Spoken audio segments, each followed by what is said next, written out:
এই প্রথম ভাইয়ার বাসায় গিয়ে আমাদের থাকা হলো না। আর এদিকে মা ছেলে চলে আসছি ডক্টর দেখাতে। হ্যালো এভরিওয়ান, আসসালামু আলাইকুম। আশা করি সবাই ভালো আছেন। আলহামদুলিল্লাহ আমরাও ভালো আছি। আমার ভয়েসের অবস্থা 12টা বেজে গেছে, এত পরিমাণ ঠান্ডা লেগেছে। কি করব, ভয়েস ওভার তো দিতেই হবে, আপনাদের সাথে ব্লগগুলো তো শেয়ার করতে হবে। এই জন্য এই ভয়েসে দিয়ে দিলাম, ব্লগ আপলোড করে ফেলছি। তো এখানে হচ্ছে দুপুরে রান্নাবান্না করেছি, গরুর মাংস, রাইস ছিল, আলিফাকে খাওয়াইয়ে তারপর হচ্ছে চলে যাব আম্মুদের ওইখানে ডক্টর দেখাতে। তো মা ছেলে ডক্টর দেখাতে চলে যাব। তো আম্মুকে ফোন দিয়ে বলেছি, আমি রান্না বসানোর পরে বলেছি আম্মু ওসে রান্না করা দরকার নেই, এখানে এসে ভাত খাবা। তা আমি হচ্ছে কি করব, আলিফা আজান ওদের তো খাইয়ে নিতে হবে, যেহেতু ওরা ছোট মানুষ। এই জন্য রান্না শেষ করে ওদেরকে খাবার খাইয়ে তারপর হচ্ছে চলে গেলাম ওদেরকে নিয়ে। বাসায় গিয়ে আমি খেয়েছি, আলিফাও খেয়েছে। ওর নানু যেহেতু মুরগি রান্না করছে, আর তার তো মুরগি অনেক বেশি পছন্দ। সবাই আমার ভয়েসটা ইগনোর করবেন প্লিজ, আমার ভয়েসের অবস্থা পুরাই শেষ, মানে এত পরিমাণ কষ্ট হচ্ছিল ভয়েস ওভার দিতে। তো যাই হোক, বাসায় আসার পরে দেখি খালামণি আম কাটতেছে। আমগুলো আমার ভাইয়ের ছেলে গ্রাম থেকে নিয়ে আসছে, সে নাকি আচার খাবে এই মিনি মিনি আম দিয়ে। তো কি করার, দাদিকে এসে বলছে, মানে আমার আম্মুকে, আম্মুও তাকে বানিয়ে দিবে। তো বাসায় আসার পরে শুনেছি আমার কাজিন গ্রামে গিয়েছিল, ও হাত ভেঙে আসছে। তো ভাবলাম ওকে একটু দেখিয়ে তারপরে হচ্ছে আসার পথে মা ছেলে ডক্টর দেখাবো। এই যে আজান বাবা তার খালামণির সাথে গাড়ির জন্য ওয়েট করতেছে।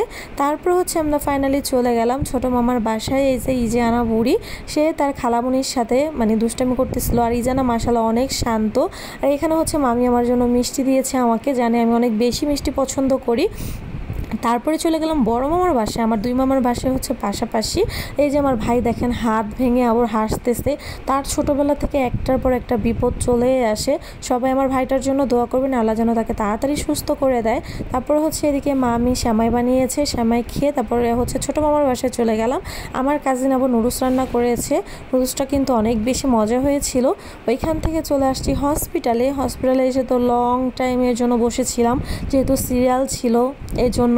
আর আজান বাবা তো এসে দুষ্টামি শুরু করে দিয়েছে। আর আমরা হচ্ছে ভাইয়ার বাসায় থাকতে পারিনি, যেহেতু হচ্ছে আজানও একটু সিক, আমিও সিক। এই জন্য আমরা ডক্টর দেখিয়ে আবার ব্যাক করেছি নারায়ণগঞ্জে।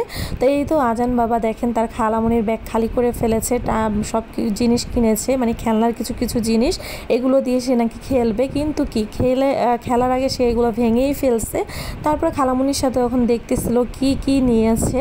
বাসায় চলে আসছি, আসার পরে যে সাদ, আজান, আলিফরা দুষ্টামি করতেছিল। সাদ হচ্ছে গান শুনতেছিল মাইক দিয়ে, আর ওরা মামা, ভাগ্নি, ভাইগনা, তারপর হচ্ছে ভাই, সবাই একসাথে গল্প করতেছিল।